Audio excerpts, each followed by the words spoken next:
राधे राधे दोस्तों। आज आज हम बात करने वाले हैं मौन रहने की ताकत के बारे में कि आखिर मौन रहकर भी कैसे एक व्यक्ति विद्वान की तरह प्रताप कर सकता है। और मौन रहने में ऐसी क्या ताकत है, मौन रहने की ऐसी क्या पावर है जो कि हमारे शरीर को और हमारे एटीट्यूड को अलग लेवल पर ले जाती है। आप कहीं न कहीं यह ज़रूर सोच रहे होंगे कि यदि व्यक्ति मौन रहेगा, तो वह व्यक्ति किस प्रकार से दूसरे व्यक्ति से कुछ कह पाएगा। और यदि मौन ही रहेंगे, तो हम विद्यार्थी हैं। आगे की तैयारी कैसे करेंगे? यह परिवार में आपस में बात कैसे करें? हम तो महिलाएं हैं, हम तो पुरुष हैं, हम घर के बड़े हैं, घर को चलना है कैसे? अब बातें न करें, बातें करना बहुत जरूरी है। देखिए, बातें करना और मौन रहने में अंतर है। यहाँ पर मैं बात मौन की अवश्य कर रहा हूँ। आइए जानते हैं कि मौन कितने प्रकार के होते हैं। मौन दो प्रकार के होते हैं, वैचारिक मौन और जड़ मौन।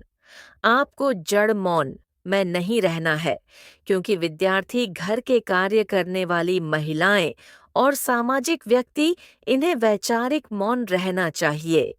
लिए जान लेते हैं कि यह वैचारिक मन होता क्या है। वैचारिक मौन का अर्थ होता है कम बोलना, परंतु स्पष्ट बोलना और अपनी बातें सही सही रखना, घुमा फिराकर बातें नहीं करना। अगर आपसे पूछा जाए कि भारत का प्रधानमंत्री कौन है, तो आप केवल इतना कहें, नरेंद्र दामोदर दास मोदी। अब आपको इतना कहने की आवश्यकता नहीं है कि वह किस पार्टी से संबंधित करते हैं। वह पहले क्या करते थे, उनकी पूरी जीवन कुंडली बताने की जरूरत नहीं है। इस तरीके वाले लोगों को इरिटेटिंग लगता है। और इतना समय किसी को नहीं देना है। आपको कम बोलना है और सही बोलना है। ज्यादा गलत बातें नहीं करनी। जैसे यदि आप चाहते हो किसी बात का, आप जवाब देना चाहते हो या नहीं, आप उसे बात के बारे में उसे व्यक्ति को बताना चाहते हो या नहीं, यह आप पर डिपेंड करता है। आपकी मर्जी हो तो आप उसके बारे में उसे पूर्ण तो स्पष्ट करिए। अन्यथा, अगर आपकी मर्जी ना हो, तो आप चुपचाप रहकर उसे व्यक्ति की बात को इग्नोर मारिए अथवा उस बारे में बात मत करें।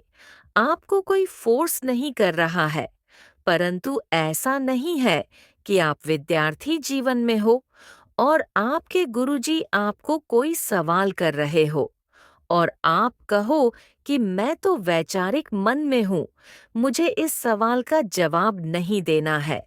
देखिए, सर्वप्रथम आपके गुरु ही आपको सीखते हैं कि आपको किस तरीके का बना है और आपको उनकी बात का पालन अवश्य करना है। सबसे बड़ा धर्म विद्यार्थी जीवन में गुरु की पूजा होती है। गुरु को कभी अपमानित नहीं करना चाहिए। यदि गुरु आपसे और प्रसन्न हो जाता है, तो इसका मतलब है कि भगवान श्री कृष्ण, श्री राधा, वे भी आपसे ऑन ऑपरेशन है। अगर आप किसी को अपना गुरु बना लेते हो, उसके बाद वह व्यक्ति कुछ भी करे, अब वह उसकी आस्था है, उसकी परेशानी है। आप यदि उसे व्यक्ति को गुरु मान लेते हो, उसके बाद वह व्यक्ति कोई अपराध भी करे, आप उसमें श्री राम की, श्री कृष्ण की झलक देखकर गुरु को आधार दीजिए।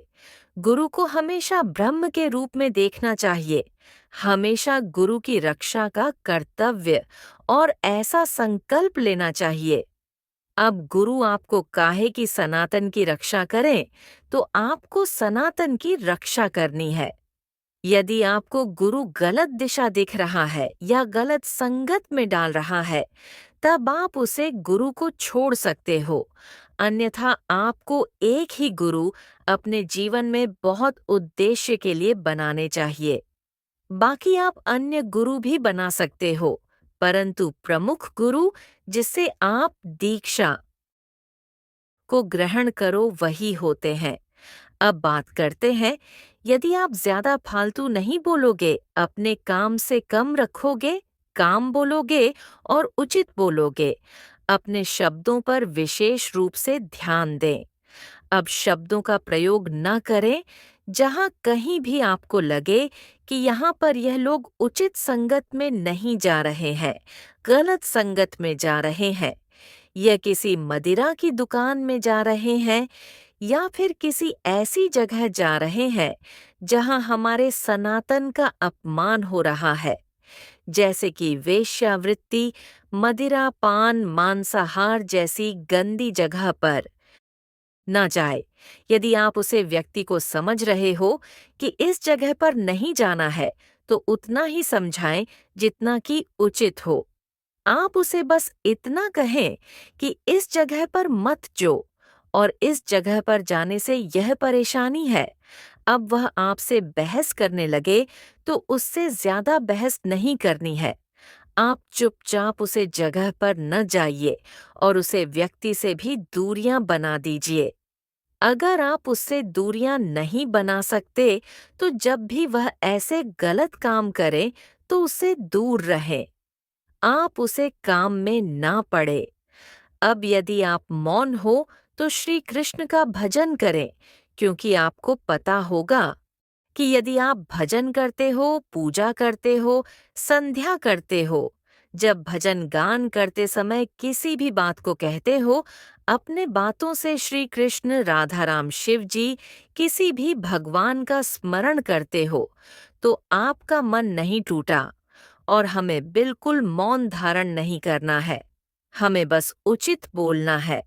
अगर हम उचित बोलेंगे तो लोग भी हमें ध्यान से सुनेंगे, वरना लोग हमें इग्नोर मारेंगे और कहेंगे यह तो हर बार कुछ ना कुछ बकवास करता रहता है। कम बोलो, इतना बोलो जितना इम्पोर्टेंट है। ज्यादा बकवास या फालतू नहीं बोलना चाहिए। इसीलिए कह रहा हूं कि मौन रहने की ताकत को समझो। मौन रहने वाला व्यक्ति बहुत खतरनाक होता है। आपको बस अपना नाम जप करो, अपने विद्या ग्रहण करो और कुछ भी अन्य गलत संगत, गलत चीज मैं पढ़ने की आवश्यकता नहीं है। आपको ना ही कुछ एक्स्ट्रा बोलना है, ना ही कुछ गलत बोलना है। किसी को कभी भी गलत शब्द ना कहे, चाहे तो सा व्यक्ति कुछ भी आपको कह रहा हूं, क्योंकि उसको उसके कर्म का फल मिल ही जाएगा। आपको उसके कर्म के फल की चिंता नहीं करनी है।